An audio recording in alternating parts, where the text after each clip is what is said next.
Hi,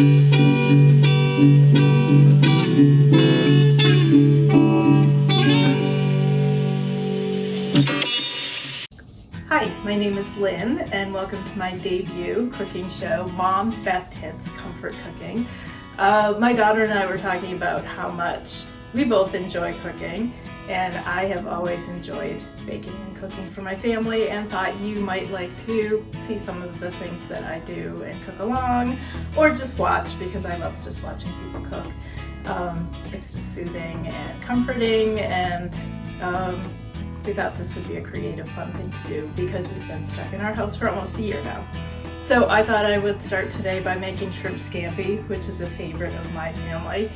And I think it's a great place to start for a few reasons. It's quick, it's easy. When you make shrimp for people, for some reason they're impressed, even though it's not hard to make or really expensive. And I know even a lot of competent home cooks are intimidated by seafood. And I think it's really one of the easiest and quickest things to cook if you know how to cook it. So that's where we're gonna start. And I will start by chopping garlic for the shrimp scampi, and I want to share some of my knife techniques with you. So I'll be mincing garlic first, and I have my pan here because I like to put garlic and whatever fat I'm using if I'm making a sauce directly into a cold pan, and then put it over the heat instead of heating it up and then adding those ingredients, because garlic can go over the edge and get bitter so quickly. So to break open the skin, you know, one important thing is to face the knife away from you. So when you hit the garlic to split it open, if you have a mishap, the knife slides into the board instead of sliding into you. So I'll do that both times, and you can work out your frustration in that way, and then generally the skin comes right off. Okay, I'm gonna mince the garlic now. So I've removed the skins and the woody ends that no one wants to eat. And now I'm just going to break down the garlic a little bit so it doesn't roll around. And then I use a method for mincing that is kind of like herding and chopping. So run your knife through it and then pull it all back together, run your knife through it again, and you'll find that's much less frustrating than hunting and chopping your food down. And also, it's best if you're using a knife to have both hands on it. Different knife chopping techniques require different hand arrangement, but for this, I'm just kind of holding the head of the knife down and rocking back and forth through the food and bringing it back into a pile as I need to, just to get the level of mince or chop that I want. And when that's good, and I think it is pretty good, I'm just gonna drop it right into the saute pan, and it's ready to cook up with some fat. So before I put my food over the heat, I find that it is so much less stressful if you basically can be your own prep cook. So cooking is just much more fun. You're not reading a recipe and rushing to get through some prep steps while something's getting a little too brown on the stove.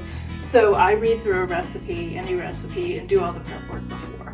So my garlic's about to go on the heat, and that's why I'm gonna stop and chop the other ingredients that need to be prepped. So I'm just gonna chop some parsley now, and I'm gonna use basically the same method I talked about with the garlic, which is to put everything in a pile, rock through it, and then just keep running through it with that same method of holding the nose of the knife down, bringing the food back together so it's in a pile, and then running the knife through it repeatedly until it's at the consistency that you like.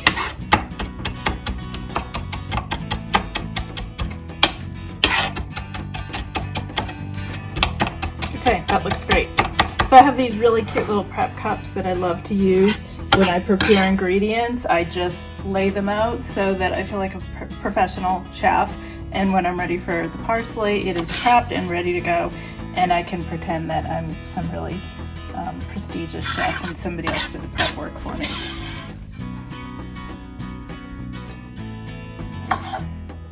So now I'm chopping up cherry tomatoes, and you can omit these if you don't like them. I think they add a lot of complexity, in part because I add them with the wine, so as the wine reduces, the tomatoes are releasing their sugar, and it's just a more complex flavor that I like. Not everyone does. Again, you can omit them. And I like cherry tomatoes because they're good all year. Salad tomatoes are great in the summer, but I find in the winter they're mealy and not very flavorful. And also the color cherry tomatoes are really pretty, along with the parsley and the sauce.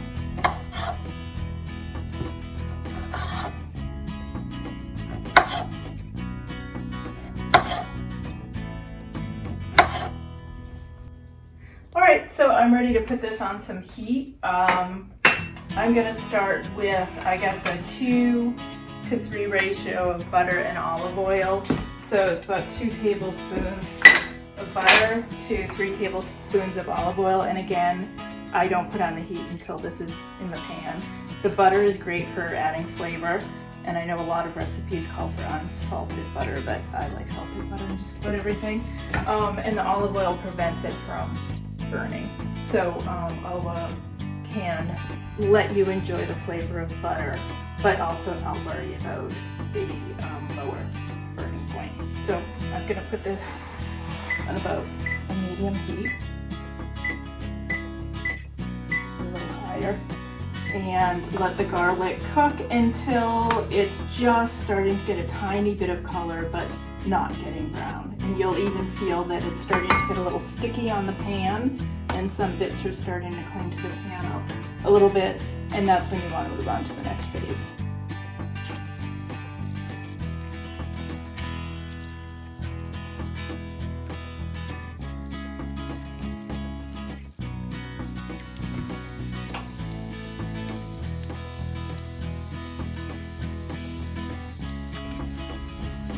Okay, so I think the garlic is really nicely cooked but not browned. I can feel that it's starting to stick to the bottom of the pan, and the olive oil and butter have a golden hue that they didn't when we started.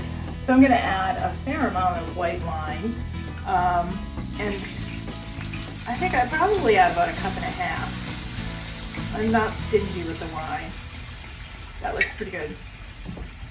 And a note on wine, I know a lot of recipes and snooty cookbooks say to use wine only that you drink. I do use the cheap stuff. I never use cooking wine, but I do use the less expensive wine for cooking. Maybe someone with a more refined palate would notice the difference, but I don't.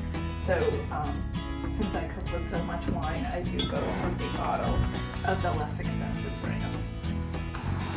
So the wine is at a full boil now, and that's great because we need it to reduce. As I said, the garlic was kind of sticking to the pan, which is great because that creates flavor. So you want to pick up any bits with your spatula, keep it moving a little bit, and now I'm going to add the tomatoes that I chopped, and those are going to cook for probably, I don't know, 7 to 10 minutes until you can see that the sauce has reduced and the tomatoes will kind of swell up and the skin will start to peel away.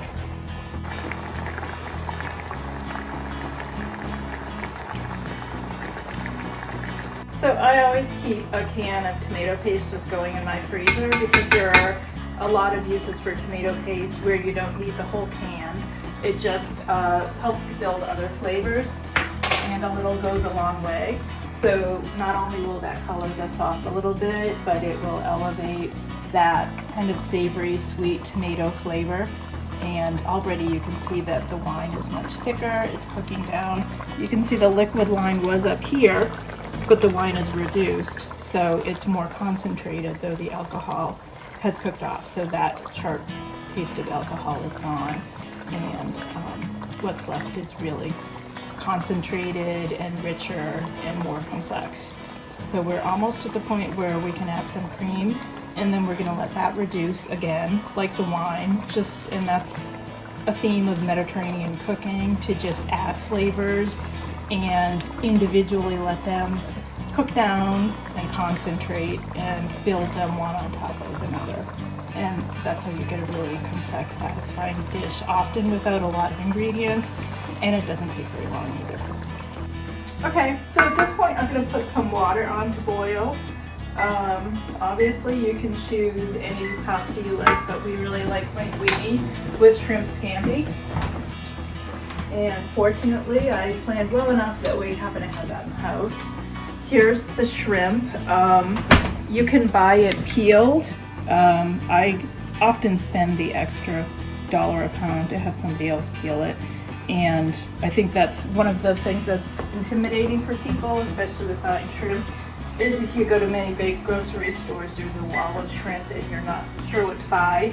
I would say generally if you're cooking with it, you want to buy raw shrimp, and generally 21 to 26 per pound is a great size for this shrimp. That's how they classify shrimp, how many pieces per pound are in the bag. So that is generally considered extra large, depending on the manufacturer, but go for the 21 to 26 range. So that's also been rinsed. When you take it out of the bag, sometimes it's in kind of a briny solution that's not very appetizing. So I like to rinse it, put it in a sieve, and leave it in the fridge for an hour or so if I have the time. Otherwise, just rinse it and you're good to go. All right, so you can see that this is reduced really nicely. Not only is there less of it, but it's a lot thicker than what we started with. So once it's reduced, you know that you've really concentrated the flavors and it's ready for the next step, which for us is heavy cream. If you're being really careful about calories, you could go for half and half. I'll try not to judge, but we definitely use heavy cream for these types of dishes. So I think probably about a half cup is what's going in there now. We're going to turn up the heat.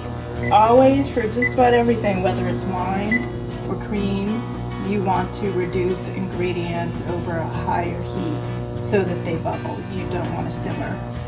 You're not going to get that same evaporation and concentration of flavors. So we're just going to let this go for maybe 2 minutes.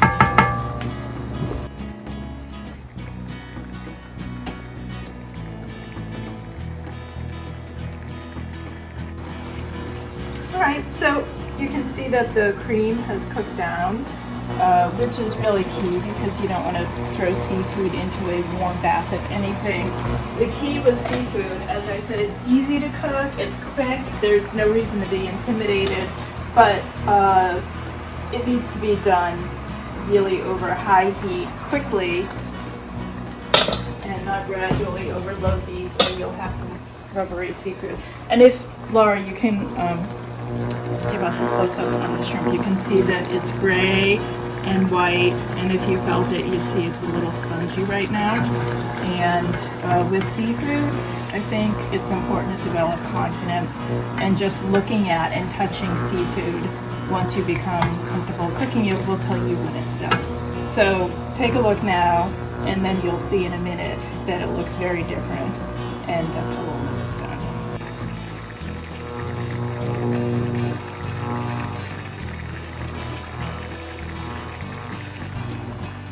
So if you take a close look at this shrimp now, you'll see that it's white. It's over here, you'd see that it's firmer, it's opaque. The character of the shrimp has changed. It's cooked. You don't want to overcook it. Once it starts curling into a ball, you know that you need to turn off the heat right away. You're going to turn it off before it gets to that point. So we're going to add our parsley. Blend that in, and that's your shrimp scampi sauce. It's ready. So now I'm boiling water for the linguine. It's nearly boiling, so I'm going to add some salt to it. A note about salt, there are a lot of different types of salt. I just use iodized salt to boil pasta, but for finishing salt, we're going to give this a taste, and probably add a little salt and pepper. I would use kosher salt. That's a personal preference, so I would say generally just regular table salt is what most people use. Maybe 2 tablespoons for a big pot of water for that, which is enough to cook 2 pounds of coffee.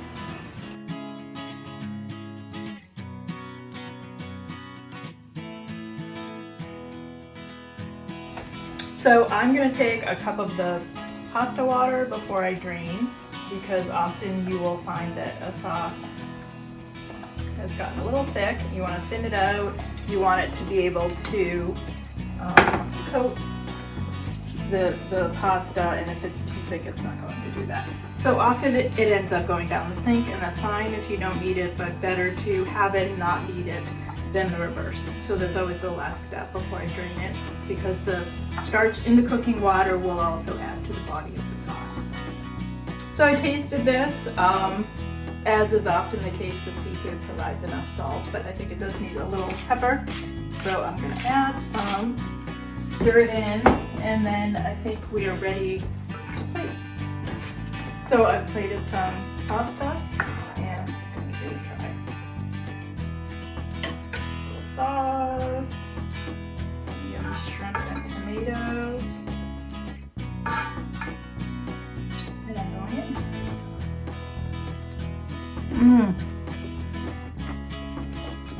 Great flavor. Got the tomatoes and the garlic. The shrimp is cooked perfectly. I think this took us maybe 20 to 25 minutes. So I hope you will be less intimidated by shrimp in particular, and I hope you'll try this recipe. Thanks for watching.